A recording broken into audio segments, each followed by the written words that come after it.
ಸ್ನೇಹಿತರೆ ನೋಡಿ, ನಮಸ್ಕಾರ ಎಲ್ಲರಿಗೂ. ಇದು ಜಯನಗರ 4ನೇ ಹಂತ BDA ವಾಣಿಜ್ಯ ಸಂಕೀರ್ಣದಲ್ಲಿ ಈ ಫುಟ್ಪಾತ್ ವ್ಯಾಪಾರಿಗಳಿಗೆ ಈ BBMP ಮಾರ್ಷಲ್ಗಳು ಇವರೇನು ಪ್ರೈವೇಟ್ನವರು ಗುತ್ತಿಗೆ ಆಧಾರದ ಮೇಲೆ ಕೆಲಸ ಮಾಡ್ತಾಯಿದ್ದಾರೆ.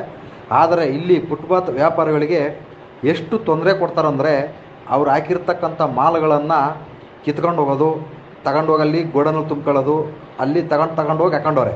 ಇವ್ರಿಗೆ ಯಾಕೆ ಕೋರ್ಟ್ ಹೇಳಿದೆ, ಸುಪ್ರೀಂ ಕೋರ್ಟ್ ಹೇಳಿದೆಯೋ ಇಲ್ಲ ಹೈಕೋರ್ಟ್ ಹೇಳಿದೆಯೋ, ಈ ಥರ ಅವ್ರು ಹಾಕಿರ್ತಕ್ಕಂಥ ಮಾಲನ್ನು ಏನು ಪುಗ್ಸಿಟ ತಂದಿರ್ತಾರೆ, ಅವರು ದುಡ್ಡು ಕೊಟ್ಟು ತಂದಿರಲ್ವಾ, ಬಂಡವಾಳ ಹಾಕಿರಲ್ವಾ, ಈ ಥರ ನೋಡಿ ವಯಸ್ಸಾಗಿರ್ತಕ್ಕಂಥ ಸ್ವಂತ ಇನ್ನೊಬ್ಬರ ಹತ್ರ ಕೈ ಚಾಚದಂಗೆ ಸ್ವಂತ ನಾನು ಸಂಪಾದನೆ ಮಾಡೋದು ತಿನ್ನಬೇಕು ಅನ್ನೋ ಇವತ್ತಿಷ್ಟು ವಯಸ್ಸಾದರೂ ಕೂಡ ಇವ್ರು ನೋಡಿ, ಇವ್ರು ಹೆಂಗಿದ್ದಾರೆ, ಹುಡುಗರು ಯುವಕರು ಈ ಥರ ಇವ್ರ ಮೇಲೆ ದಬ್ಬಾಳಿಕೆ ಮಾಡ್ತಾ ಇದ್ದಾರೆ ಅಂದರೆ ಇವ್ರಿಗೆ ಎಂಥ ಪವರ್ ಕೊಟ್ಟಿರ್ಬೇಕಂಗಾರೆ.